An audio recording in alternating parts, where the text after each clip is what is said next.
Hello, friends, and welcome back to Shadow Companions. If you don't know me, I'm Katie, and today I want to talk about something that feels a little surreal. I made it. I'm finally in my new apartment. It'll be a week ago tomorrow. It's Sunday, June 14th. For some people, moving is just moving. It's boxes, furniture, packing tape, and figuring out where everything goes. But for me, this moves represented so much more than that. This wasn't just a change of address. This was a fresh start. This was one chapter closing and another one beginning. This was something I hoped for, worked towards, worried about, planned for, and honestly questioned more than once. There were days when it felt impossible, days when I was overwhelmed, days when I wasn't sure how everything was going to come together, days when the goal felt so far and I couldn't imagine what it would feel like to finally get here. But somehow, one step at a time, I did. And now I'm sitting in my own apartment recording this episode. If you had told me a year ago that I'd be here doing this, I'm not sure I would have believed you. The funny thing is, though, nobody really talks about what happens after you reach a goal you've been chasing for a long time. We spend so much energy focusing on getting there that we don't think much about what happens once we arrive. For months, my brain was focused on the move, packing, planning, making phone calls, filling out paperwork, waiting, stressing, hoping. Everything was about the next step. Everything was about getting here. And then suddenly, I got here. And while part of me feels relieved, another part of me is still trying to catch up. I've learned that sometimes your circumstances change before your nervous system does. Sometimes you finally arrive somewhere safe, but your brain is still waiting,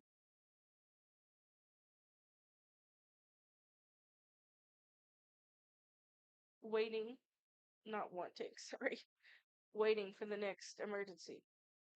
Sometimes you finally get what you've been working towards, but you're still carrying the exhaustion from the journey.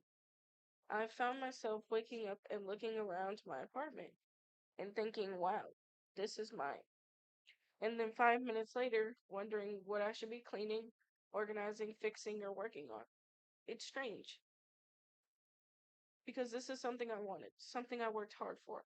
Yet part of me still struggles to sit down and simply enjoy it.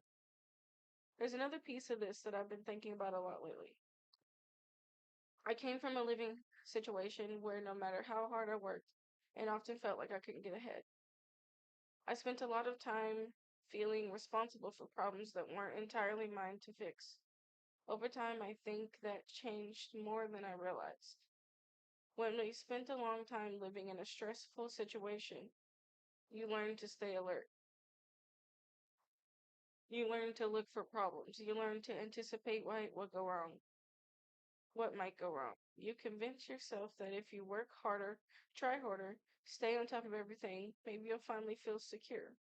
Those habits can be helpful when you're trying to survive difficult circumstances, but eventually, those same habits can follow you into places where you don't need them anymore. Even now, in a healthier environment, sometimes I catch myself worrying worrying and carrying the same anxiety. Sometimes I sit down to rest and immediately feel guilty. Sometimes I look around and focus on what still needs to be done instead of what I've already accomplished. Sometimes I feel like I have to earn the right to relax. And honestly, that's something I'm still learning to work through. Because this apartment isn't a project, it's my home. And I don't want to spend so much time worrying about maintaining it that I forget to actually live in it. One of my favorite parts of this move has been watching my cat, Shadow, adjust.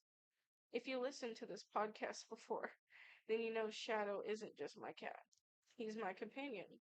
That's why the podcast is called Shadow Companion.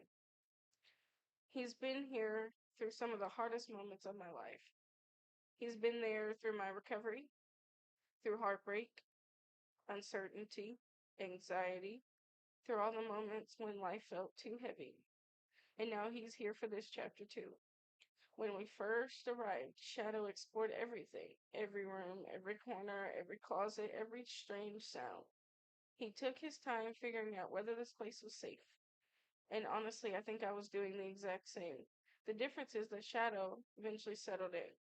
Now he stretches out in the middle of the floor. He naps in the sunny spots. He watches the world from the windows.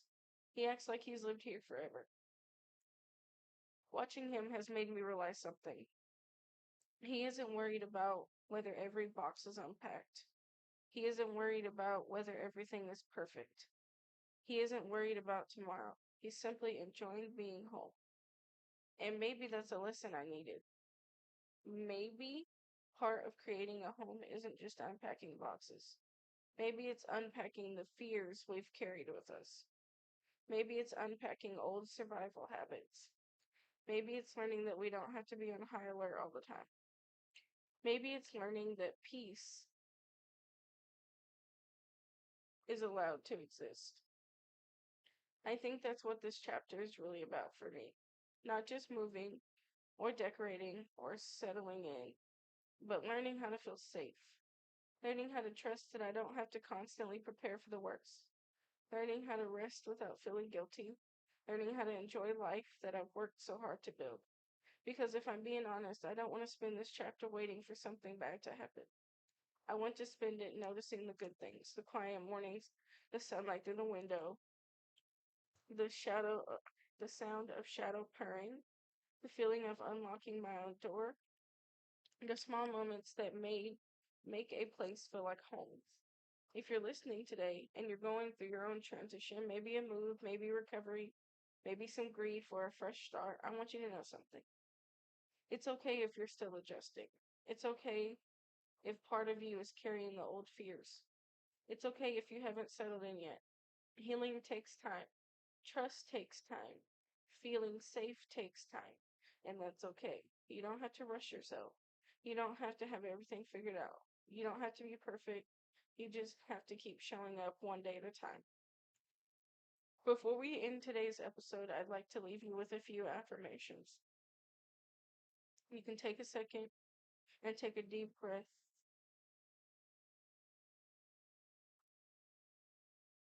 and repeat if you'd like to. I am allowed to be proud of who I've become and how far I've come. I've survived things that once felt impossible. I do not have to stay in survival mode forever.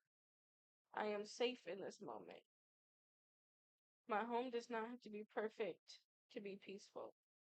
Rest is not something I have to earn. I am allowed to enjoy what I have worked so hard for. I can let go of burdens that were never mine to carry. Every small step forward matters. I am creating a life filled with safety, comfort, and peace. Like a shadow, I can approach this new chapter with curiosity instead of fear. I belong here. I deserve peace. I deserve comfort. I deserve a place to call home. I made it here. And maybe the affirmation that I need the most right now, or maybe you do too, I am allowed to stay. Thank you for joining me for another episode of Shadow Companions. As I record this, Shadow is stretched out in my bed right in front of me, completely convinced that this is home. Maybe he's right. Maybe we both belong here. Until next time, be gentle with yourselves, celebrate how far you've come, and remember that healing doesn't happen overnight. It hap- it doesn't happen all at once. Sometimes it happens one quiet, ordinary day at a time. And sometimes that's enough. Till next time, guys.